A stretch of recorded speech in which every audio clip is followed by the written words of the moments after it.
দিলাম জিন্দেগি। আমাদের জীবনটাতে এমন গুনায় গুনায় চলতেছে যুবক, আল্লাহ তাআলার ভয় নিয়ে চলি নাই, আদর্শ বই নিয়ে চলি নাই, কবরের আযাবের বই নিয়ে চলি নাই, অন্তরের জিন্দেগি চালাই না। এই চিন্তা করলাম না আমার জীবনটা কোন দিকে চলতেছে, আমার জীবনটা কোন দিকে যাইতেছে। এই হিসাব কাল হাসরের ময়দানে দেওয়া লাগবে।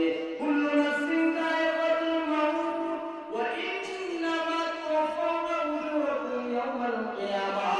সত্যাই মৃত্যু বরণ করা লাগবে, কিন্তু শুধু মৃত্যুই মৃত্যু নয়, ওয়া ইন্নামা তুওয়াফাউনা উজুরাকুম ইয়াওমাল কিয়ামাহ। কাল হাসরের ময়দানে তোমার জিন্দেগির যত হিসাব আছে বান্দা, তোমার পান্তে পান্তে হিসাব তোমার কাল হাসরে দেওয়া